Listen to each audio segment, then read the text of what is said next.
Nós tivemos um encontro de pastores e líderes mês passado, início do mês, né? Agosto, foi isso, no mês de agosto. E o tema central do nosso encontro foi a unidade. E falou-se muito também sobre divisão. Mas nós entendemos, amados, claramente que a unidade ela já existe. O nosso papel é preservá-la. Em Efésios 4:3 diz assim: esforçando-vos diligentemente por preservar a unidade do Espírito no vínculo da paz. Nós precisamos colocar ataduras, amarras na unidade, esse preservar o vínculo da paz. Agora, nós precisamos elaborar uma aplicação do diagrama de causa e efeito. Por isso deve seguir regras básicas. O processo começa com a definição do problema, seguido da construção das propostas para a solução. Unidade e divisão é uma questão de causa e efeito. Precisamos tratar as causas que produzem a divisão. Se faz necessário uma vacina para a imunidade do corpo. E basicamente, no meu entendimento, são duas as causas da divisão. Primeiro é a ambição. Sempre é visto por um desejo de alcançar uma posição de poder, riquezas e honras e glórias. Aqui em Timóteo capítulo 3, versículo 1 diz assim: fiel é a palavra, e se alguém aspira ao episcopado, excelente obra almeja. Portanto, é lícito almejar o episcopado, mas não é lícito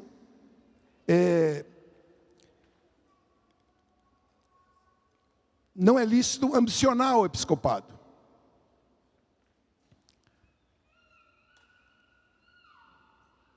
Além desse também é a questão do descontentamento. A ambição e o descontentamento. E eu não pretendo falar sobre essas duas palavrinhas, nem sobre a ambição, nem o descontentamento. Mas isso pode ser, no caso da igreja, essa situação, essa questão da divisão, é a ponta da lança do diabo para causar divisão no meio da igreja. Produzindo ambição e descontentamento no meio do povo. E isso acontece também na política, no trabalho, em todos os lugares.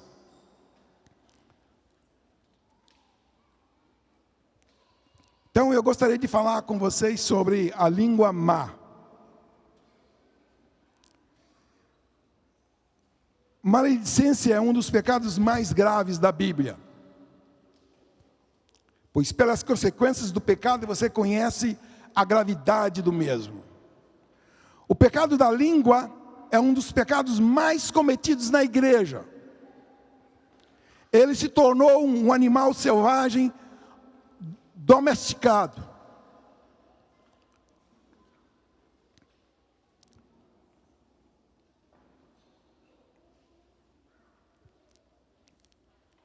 Este pecado, praticamente está em todas as casas.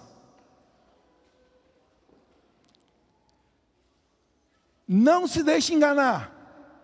Quando se praticando a maledicência, 3 pessoas estão sendo destruídas. A pessoa da qual está se falando, ou os grupos, com quem está falando e quem está falando. O maledicente é a pessoa que denigra o próximo, é a pessoa que fala com desprezo do outro. Na Torá, A raiz da palavra leproso, tsara, a palavra leproso, tsara, é a mesma raiz da palavra maledicência. Vem de alguém que agride o próximo, alguém que é fonte de má reputação e fala com desprezo sobre o seu próximo. A gravidade desse pecado é tão impressionante, a ponto do Senhor estabelecer no Antigo Testamento uma doença para mostrar a gravidade desse pecado. Em Números, capítulo 12, versículo 1 a 15.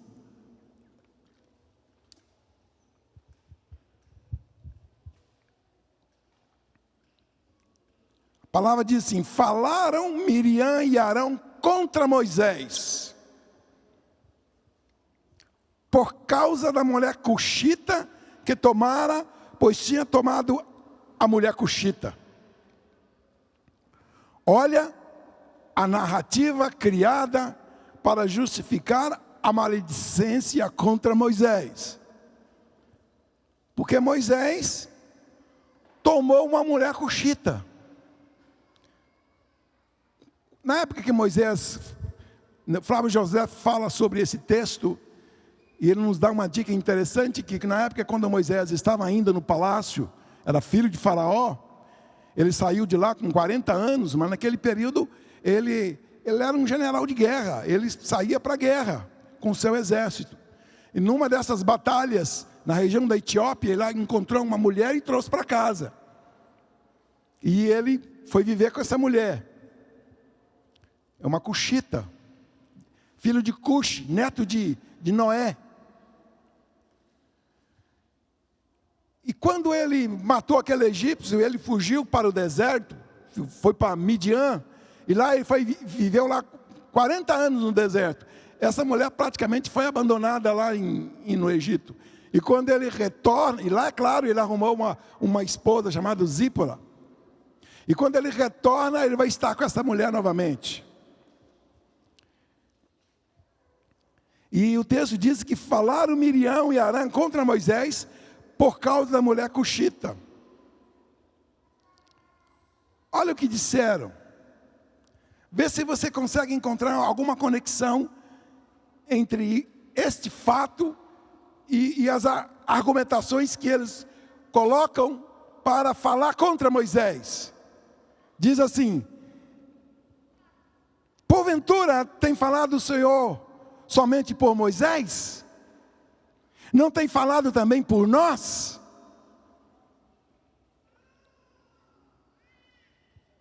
Miriam dançava na presença de Deus e profetizava.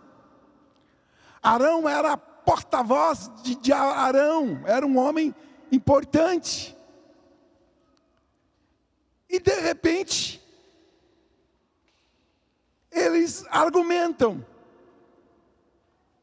porventura o Senhor tem falado somente através de Moisés, não tem falado através de mim e de Miriam? Miriam e Arão são irmãos de Moisés.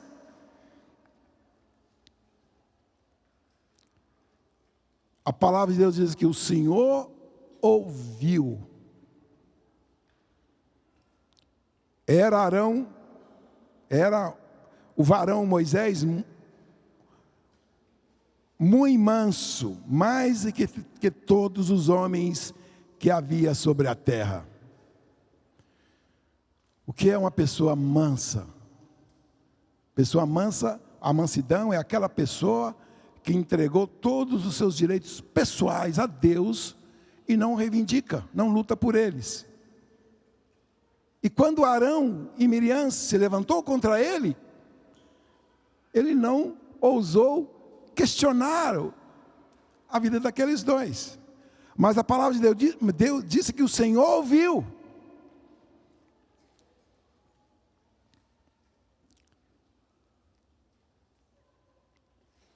Logo o Senhor disse a Moisés e a Arão e a Miriam: vocês três, saí daí, da tenda da congregação. E saíram os três. Vem para cá. Todos, olha a comunicação de Deus com os três. Quero que vocês três venham aqui. Entra aqui na tenda da congregação. E naquela hora o Senhor desceu na coluna de nuvem e se pôs à porta da tenda. Depois chamou Arão e a Miriam e eles se apresentaram. Então disse: ouvi agora as minhas palavras, palavras de Deus, dizendo: ouvi agora as minhas palavras. Se entre vós há profeta, eu, o Senhor, em visão, falo a eles. Me faço conhecer ou falo com eles também em sonhos. Arão, Miriam, mas com Moisés não é assim. Com meu servo Moisés, que é fiel em toda a minha casa, eu falo com ele de boca a boca. Claramente, não por enigmas, pois ele vê a forma do Senhor. Como não temeste falar contra o meu servo Moisés? Como vocês não temem falar contra o meu servo?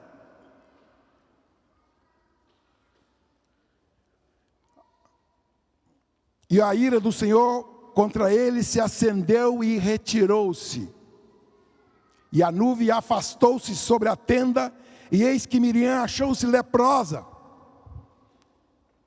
E olhou para Arão, para Miriam, e eis que estava leprosa. Então disse Arão a Moisés: ah, meu senhor, não ponhas, te rogo, sobre nós este pecado, pois loucamente procedemos e pecamos.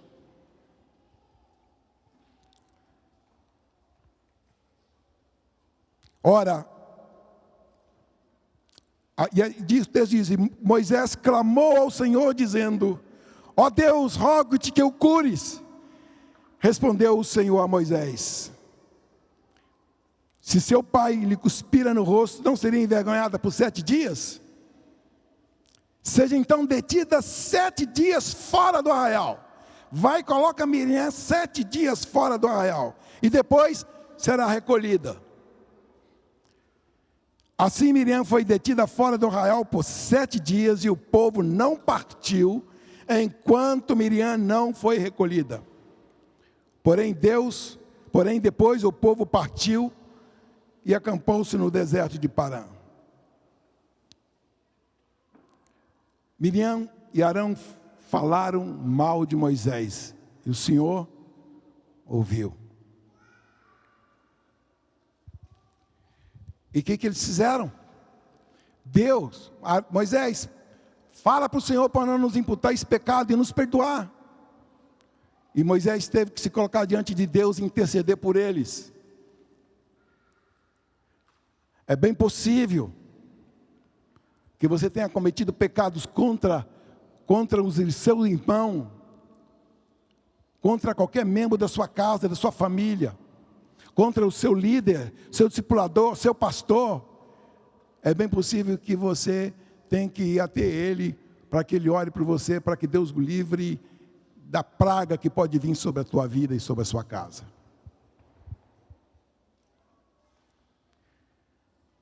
Os leprosos viviam isolados, morando em florestas e cavernas, separados da comunidade de Israel. E eu quero dizer que a maledicência, ela traz calamidade e fuga da paz.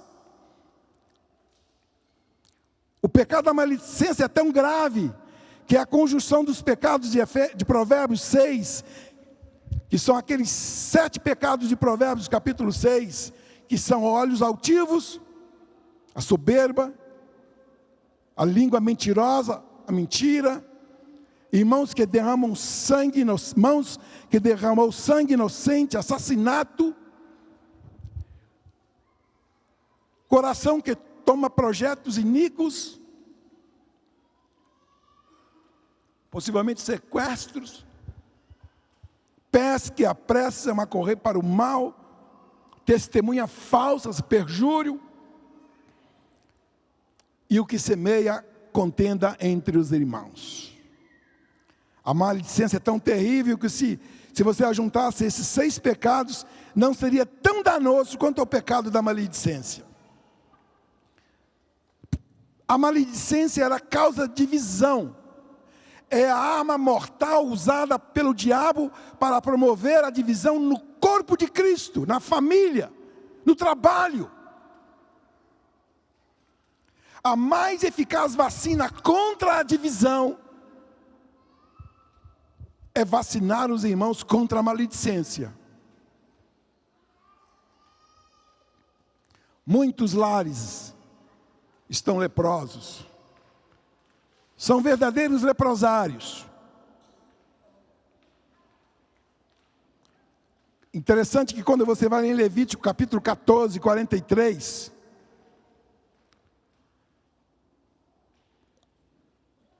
a lepra era vista como uma praga. E olha que a palavra tsara, lepra, é a mesma raiz da palavra maledicente. Portanto, a maledicência é uma praga. E o texto diz assim: se a praga tornar a brotar na casa, depois de arrancada as pedras, raspada a casa e de novo rebocada, então o sacerdote entrará e examinará. E se a praga tiver estendido na casa, há nela lepra maligna. Se ela estiver estendida por toda a casa, há nela lepra maligna. Está imunda. Derribar-se-á, portanto, a casa, as pedras e a sua madeira. Você vai derrubar a casa desde os seus alicerces e vai arrancar tudo e vai jogar fora.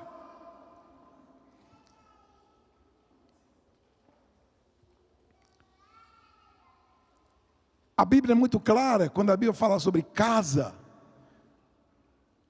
Quando estão falando sobre a casa de Ninfa, a casa de Priscila, e Áquila e Priscila,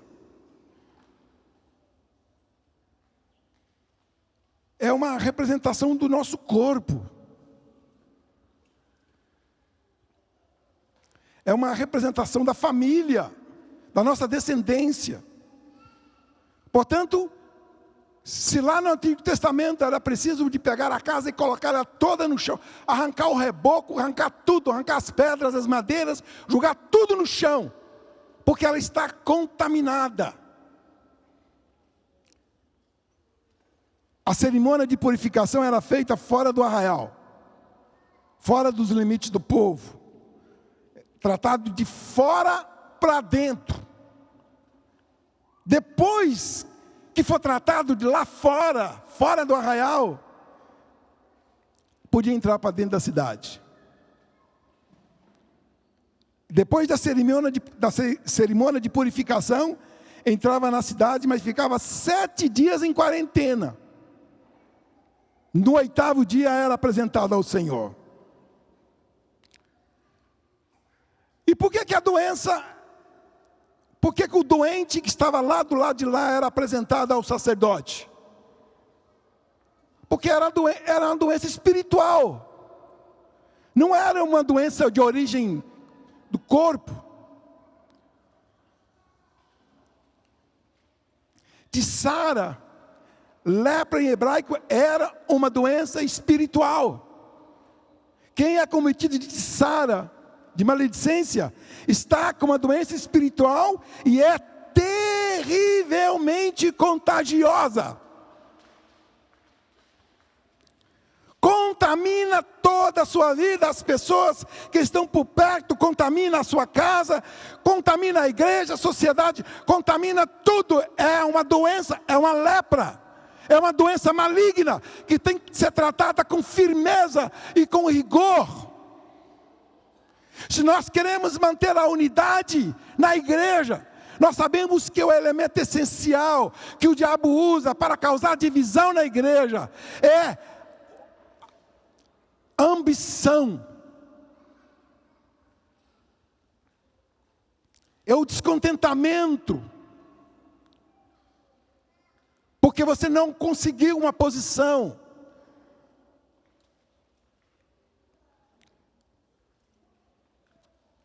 Quando você vai na casa das pessoas sadias e com saúde, você não pega saúde. Você não vai pegar saúde na casa das pessoas saudáveis. Mas se você for a uma casa com uma pessoa com doença contagiosa, você vai sair de lá contaminado. O pecado da maledicência é grave, muito grave, porque ela atrai o juízo de Deus. Deus colocou uma marca em Miriam, uma praga em Miriam, por causa da maledicência. No Antigo Testamento, esse pecado era punido por Deus, porque ele atentava contra a unidade do povo.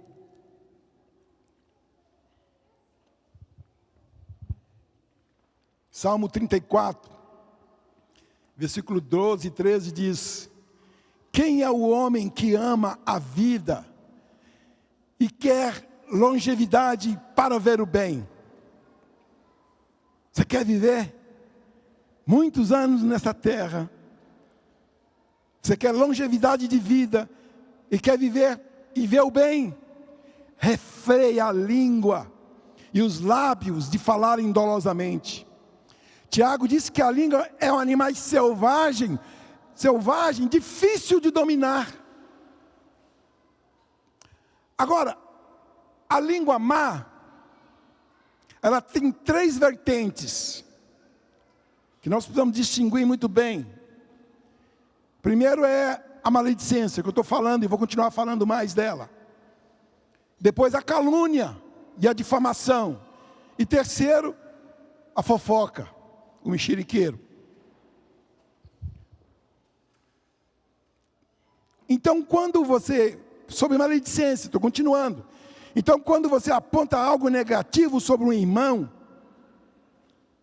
mas é verdadeiro,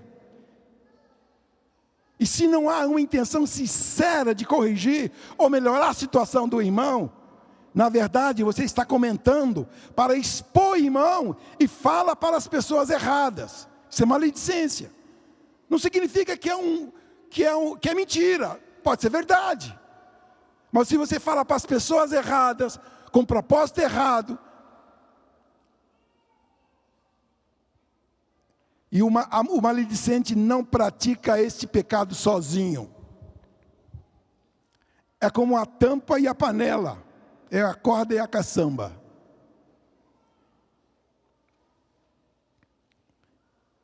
De longe, o maledicente te viu. Ele te enxergou. No meio do povo, ele te viu. E te elegeu para praticar maledicência. Mas ele te elegeu, sabe por quê? Porque ele viu em você uma caixa de ressonância. Este moço, essa moça, tem perfil, tem jeito para isso. Aí ele te procura. A maledicência, ela precisa de um receptador. É como o receptador de um furto. Se não há receptadores, não há roubo. Se não há ouvintes, não há maledicentes. Às vezes começa assim, olha, vou te contar, mas é para você orar. Vou falar porque você é maduro. Não. Vamos cair na real. Você não é maduro, você é maledicente. Há um maledicente ativo e um maledicente passivo. Se você se acha maduro para ouvir uma queixa de um irmão contra o outro, você caiu numa armadilha.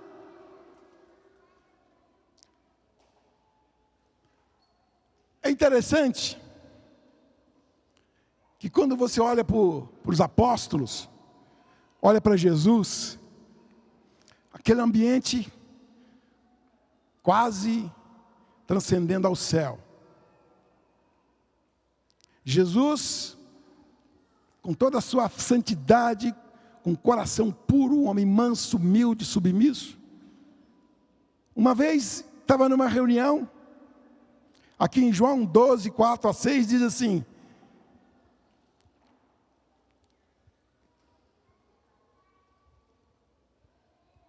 um dos discípulos, chamado Judas Iscariotes, filho de Simão, que mais tarde iria trair, objetou: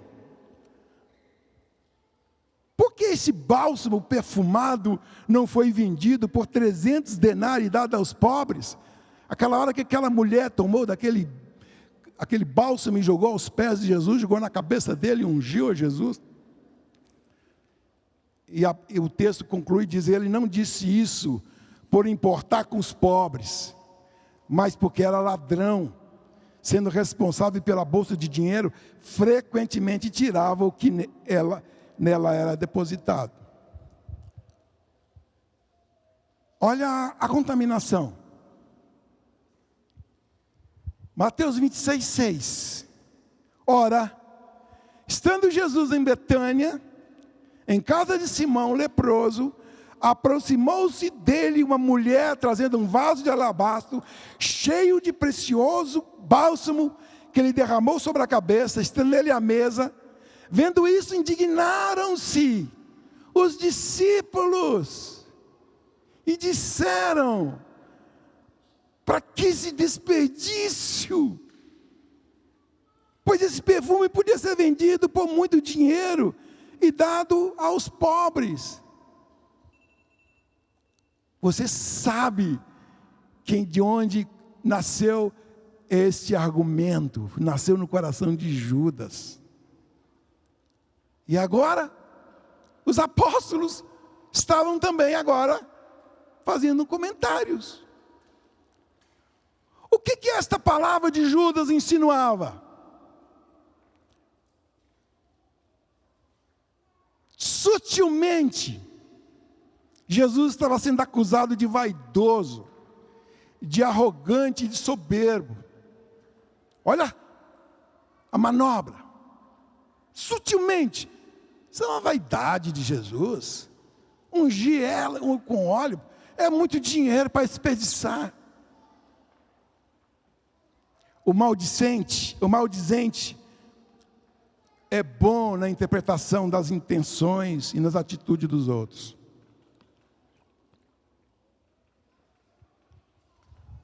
Calúnia e difamação. O caluniador não se estabelecerá na terra. Salmo 140, 11. Diz: o caluniador não se estabelecerá na terra.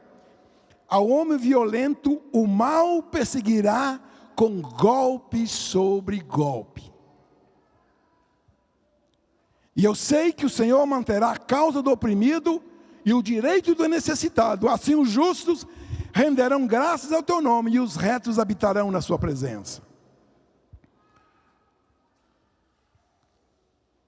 E a calúnia e a difamação pode ser uma mentira inventada.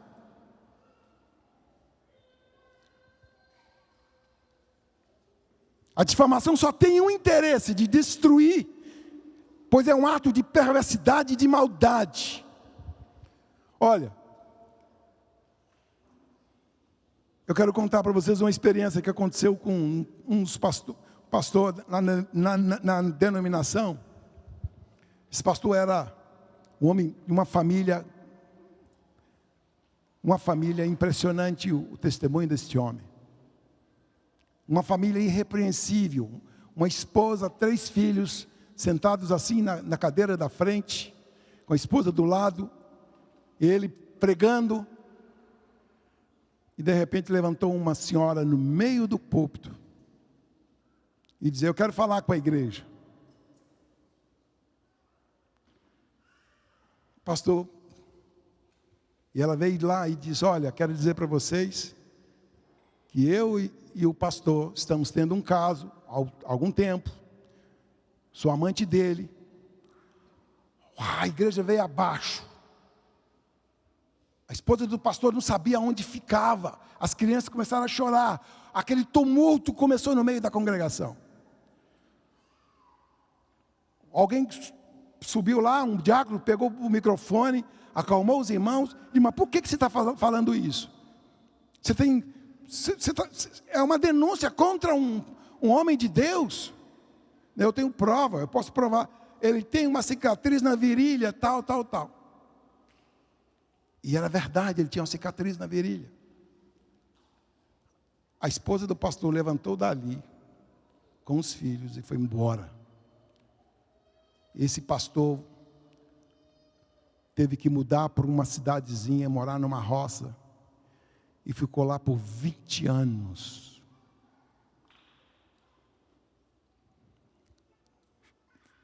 Vinte anos depois, aquela mulher que fez aquela acusação,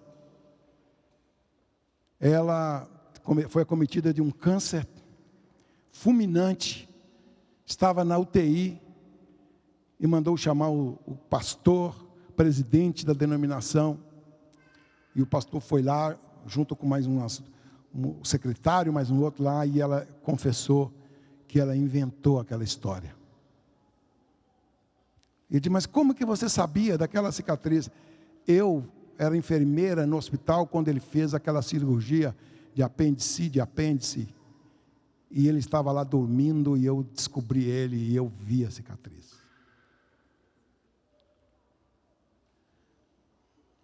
Aquele pastor saiu, o presidente saiu, juntou uma comissão e resolveu chamar todos os pastores possíveis da região, e aquele grupo enorme de pastores, e eles foram lá na casa desse pastor.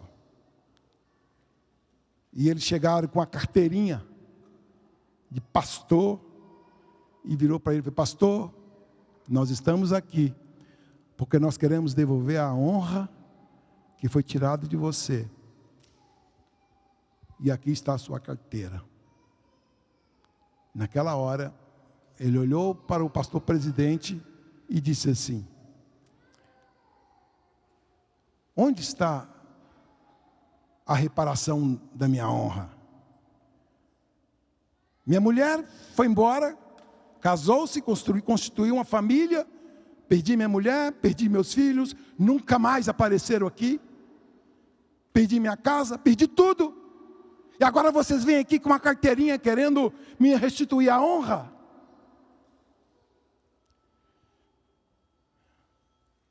Amados, a palavra de Deus fala que o mal o perseguirá com golpe sobre golpe.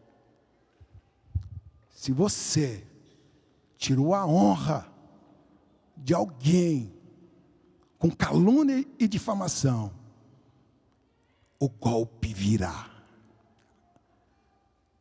O golpe virá. A menos que você se arrependa do seu pecado. Este homem sofreu uma consequência terrível. Muitos têm sofrido consequências terríveis. Mas sabe o que o Senhor disse? Eu sei que o Senhor manterá a causa do oprimido e o direito do necessitado. Assim os justos renderão graças ao teu nome, e os retos habitarão na sua presença.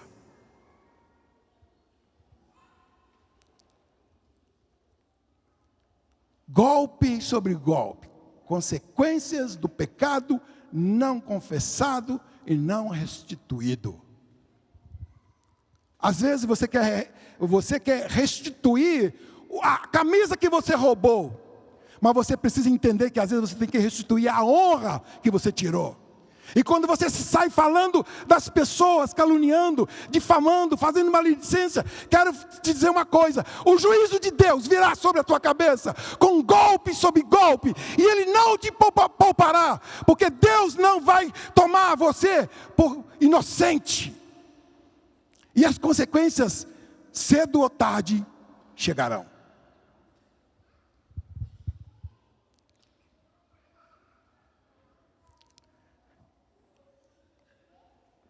Agora, existem 4 tipos de mentira.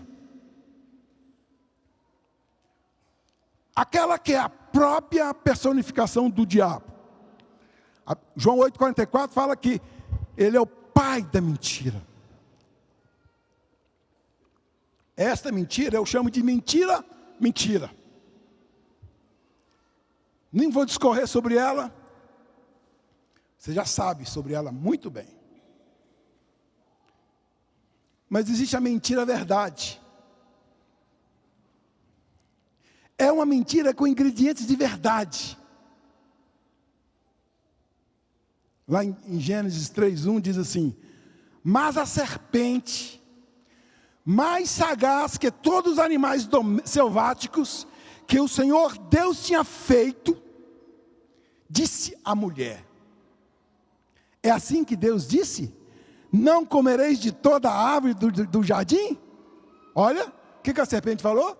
É assim que Deus disse: não comereis de toda a árvore do jardim? Foi assim? Não.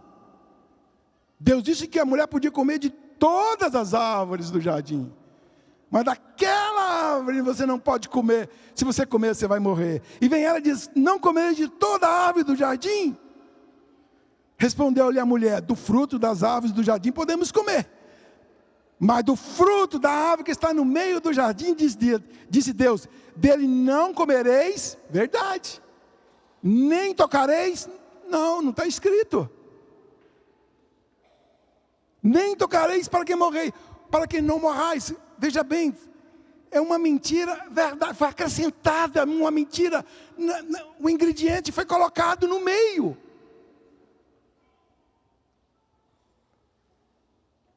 Quando vem meias verdades, ela possui elementos da verdade, mas não é toda a verdade.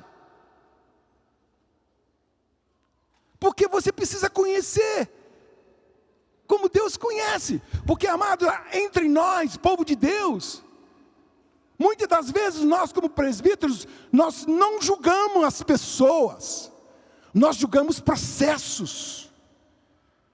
Porque só quem julga é Deus. Porque muitas das vezes você, no julgamento, você pode ser o vingador, não o justiceiro. Porque você se alimenta de uma vaidade pessoal, de uma arrogância, e você usa isso, às vezes até sem perceber. Portanto, nós não julgamos pessoas, nós julgamos processos.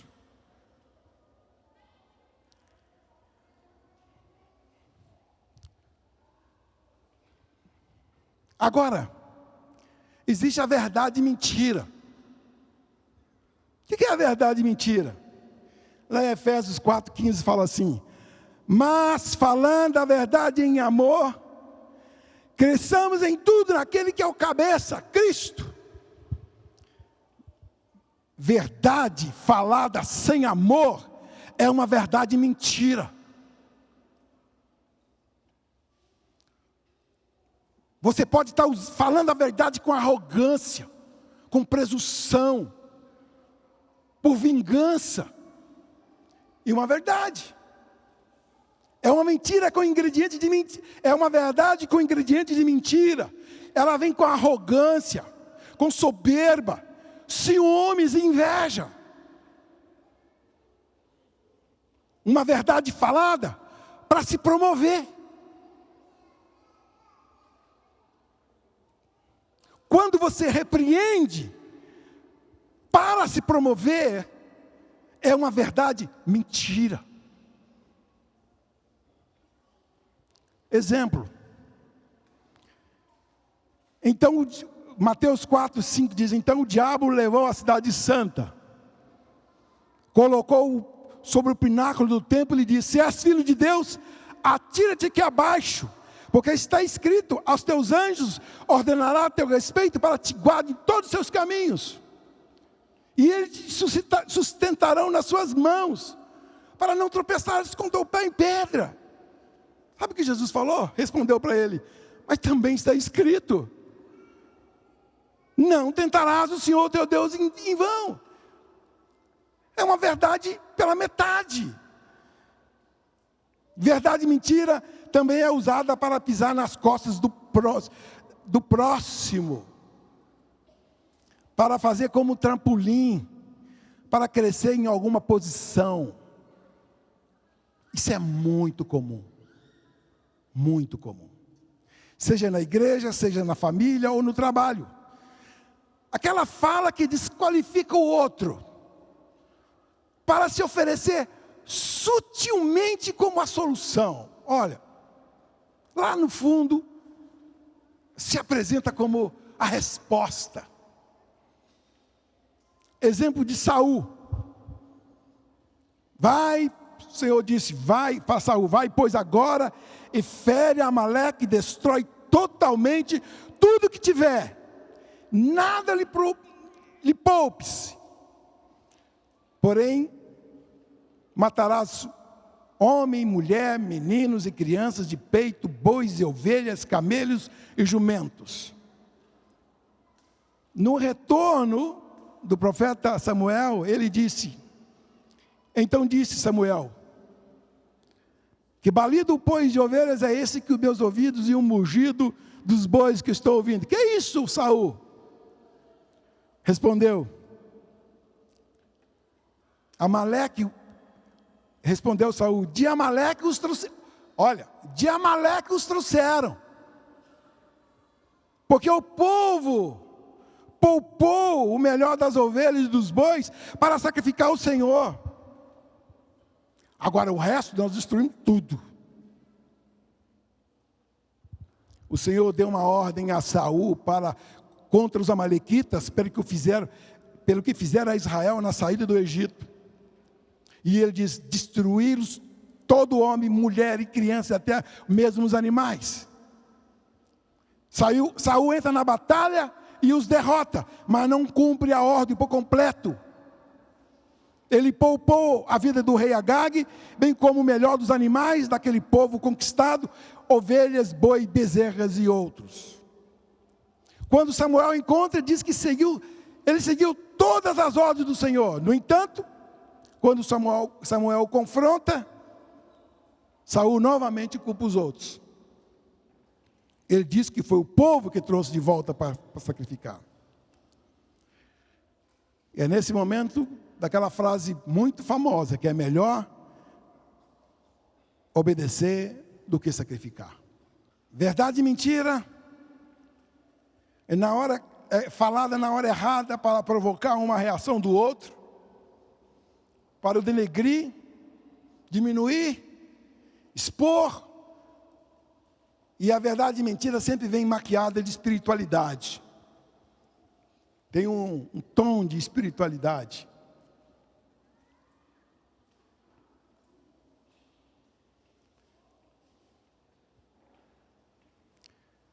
E o mexeriqueiro, fofoqueiro, é aquela pessoa que tenta descobrir segredos. Como é que é? Você estava falando uma coisa aí, você já parou de falar, mas o que é mesmo que você ia falar? Ele tenta descobrir segredos. Fofoqueiro é a caixa de ressonância, é o repetidor. Muitas vezes fala sem conferir nada. Sabia? Que eu fiquei sabendo? Essa é a frase mais comum do mexeriqueiro. Sabia? Que eu fiquei sabendo? Você viu fulano? Você viu o que ele fez? Amado, nós estamos aqui com uma vacina, aplicando aqui no corpo de Cristo, porque a hora que você vê esse tipo de argumento, você vai estar preparado para você rechaçar isso. Salmo 34 diz assim, quem é o homem que ama a vida e quer a longevidade para ver o bem? Refreia a língua do mal e os lábios de falar dolosamente, aparta-te do mal e pratica o que é bom. Levítico 19 diz, não andarás como mexeriqueiro entre o teu povo. Não atentarás contra a vida do teu próximo, eu sou o Senhor. O mexeriqueiro, ele atenta contra a vida do próximo, quando ele está praticando aquele mexerico, aquela fofoca. É um atentado contra a vida.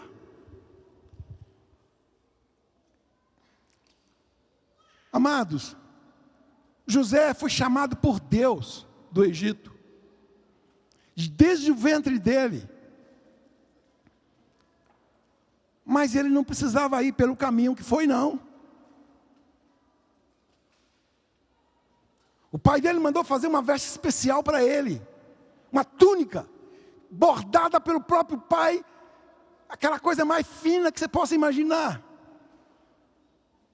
E esse menino colocava aquela manta lá, e andava no meio do arraial assim, ó, parecia um pavão, orgulhoso, soberbo. Ele desfilava entre os irmãos, provocava a ira dos irmãos. E quando os irmãos estavam lá no campo, ele ia para lá e ficava lá só de longe olhando.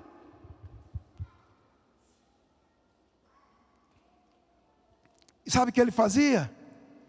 Ele trazia as notícias má para o pai.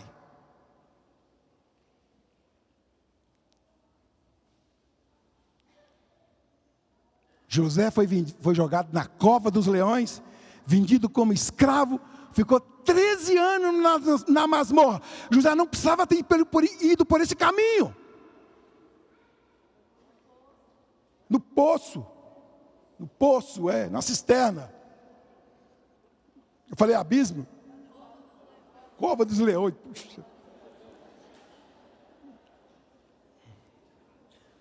É claro que Deus usou tudo aquilo para o aperfeiçoamento de José, mas não precisava ter ido por esse caminho.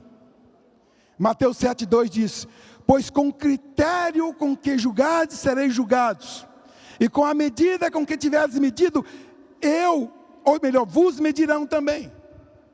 Uma regra de ouro aqui: faça com o próximo o que você gostaria que fizesse com você. Regra de prata: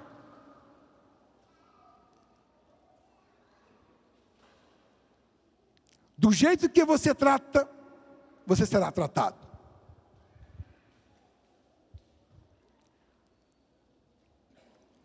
Amados, pessoas, os maledicentes, fofoqueiros, os caluniadores, eles não têm paz por causa da regra de prata e de ouro. Qual é a motivação de uma pessoa falar mal do irmão? Qual é a motivação de uma pessoa falar mal do irmão? Eu vou citar algumas: por inveja, por ciúme, por amargura. Sempre atrás da maledicência e da crítica tem um propósito escuso. Tiago 3:1 diz: lembra-lhes que se sujeitem aos que governam, às autoridades, sejam obedientes, estejam prontos para toda boa obra e não difame a ninguém. Eu não chamo Lula de ladrão. Eu não chamo Lula de ladrão. Porque a palavra de Deus disse que não difame a ninguém, não difame as autoridades. Ele está investido de autoridade, está lá. É lícito? Acredito que não, é ilícito.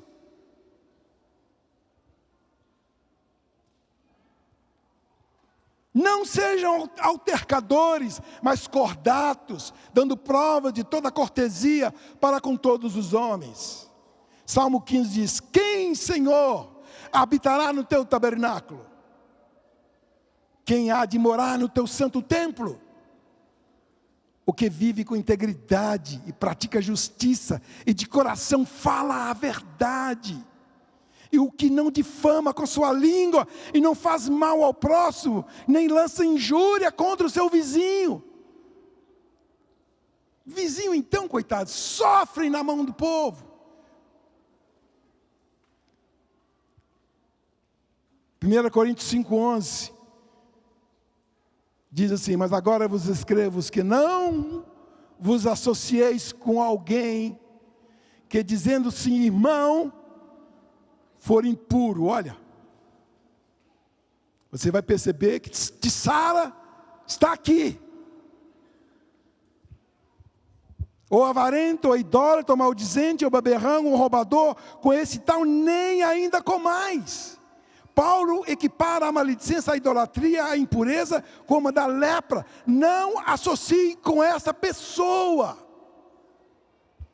Precisamos começar a ver o maldizente como alguém que está com uma doença contagiosa.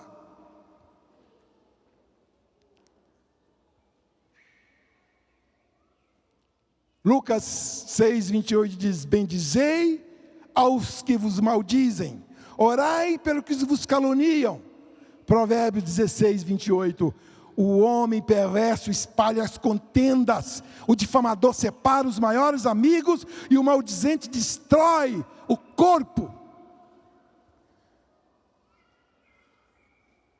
Sem lenha, Provérbios 26, 20 diz: sem lenha o fogo se apaga, e não havendo maldizente, cessa a contenda. Tira o maldizente do meio de vós e a paz voltará.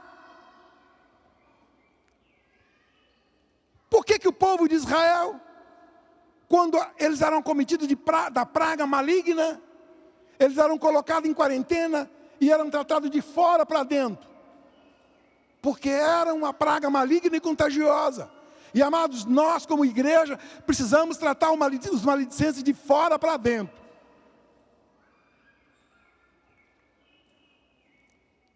Lucas 6, 28 diz: bendizei os que maldizem e orai pelos que vos caluniam. Tiago, encerrando, Tiago 3, 6 diz assim: ora, a língua é fogo, é mundo de iniquidade. A língua está situada entre os membros do nosso corpo e contamina o corpo inteiro. E não só põe em chamas toda a carreira da existência humana, como também é posta ela mesma em chamas pelo inferno. Pois toda espécie de feras, de aves, de répteis e de seres marinhos se doma, e tem sido domada pelo gênero humano. A língua, porém, nenhum dos homens é capaz de domar. É mal incontido, carregado de veneno mortífero. Com ela bendizemos ao Senhor e Pai, e também com ela amaldiçoamos os homens, que são feitos à imagem e semelhança de Deus. De uma só boca procede bênção e maldição. Meus irmãos, não é conveniente que estas coisas sejam assim. Acaso pode a fonte jorrar do mesmo lugar o que é doce e o que é amargo? Acaso, meus irmãos, pode a figueira produzir azeitonas ou a figueira figos? Tampouco fonte de água salgada pode produzir água doce.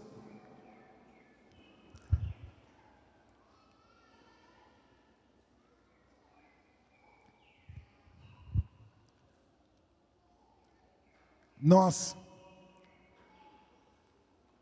precisamos ser um povo de Deus com muito temor no coração. Uma vez Jesus estava descendo da região da Galileia em direção a Jerusalém. Ele, em vez de passar pela região da praia, do mar, ele passou pelas montanhas, indo em direção para Samaria.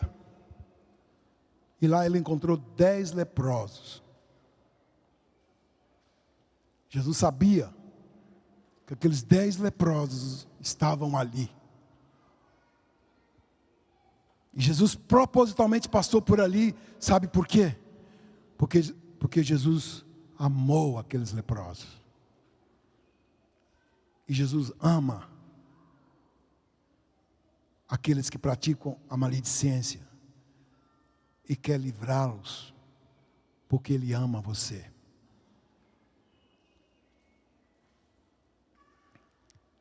E eu disse que esta praga está na maioria das casas. E lá no Antigo Testamento, quando não se conseguia limpar a praga, se derrubava tudo para limpar daquela praga. E quando Jesus chegou ali, aqueles 10 leprosos encontrou com ele, E Jesus diz: vai, apresenta-se ao sumo sacerdote.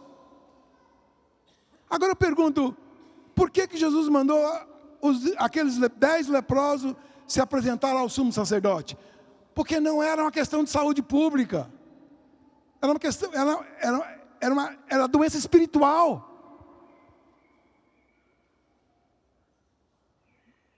E daqueles 10, voltou o samaritano.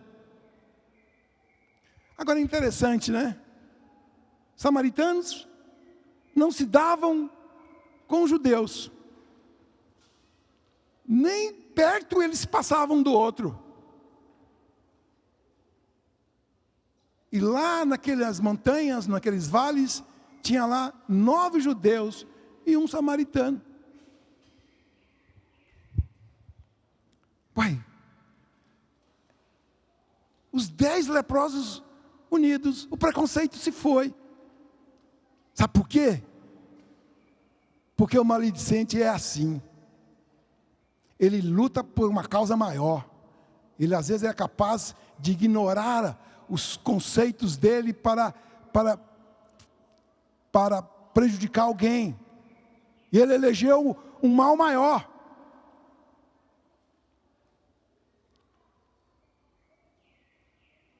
E lá estavam eles unidos, comendo juntos, vivendo juntos, e os maledicentes, os fofoqueiros, os caluniadores, eles se juntam muito para comer. Eles gostam de comer juntos.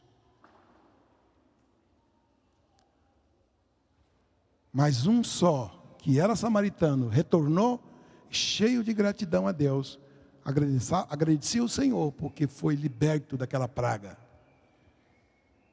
E amados, e algo que um ingrediente importante na sua vida, tem que ser a gratidão no seu coração, como aquele samaritano. Cheio de gratidão, veio ao Senhor e se prostrou perante Ele. Nós queremos ser pessoas felizes, cheio de gratidão no coração pelas pessoas. Amém? Vamos orar. Vamos orar.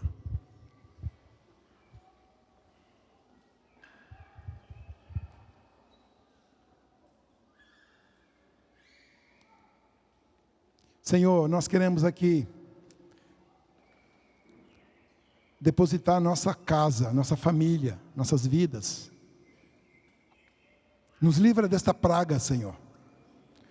Nos livra de Sara, dessa doença maligna, contagiosa, que ela pode trazer em risco a unidade do corpo de Cristo. Livra-nos, Senhor, desta praga maldita, que ronda as nossas vidas, ano após ano. Senhor, vira o ano, Senhor, e levanta-se os maledicentes, levanta-se os fofoqueiros, levanta-se os maldizentes, os caluniadores. Senhor, detém essa gente, Senhor. Nós queremos te pedir misericórdia nesta manhã, misericórdia para deter essa gente, Senhor. Porque, Senhor, porque atenta contra a unidade do corpo de Cristo, detém contra a noiva do Senhor. Nós te clamamos nesta manhã, nos ajude aqui, Senhor.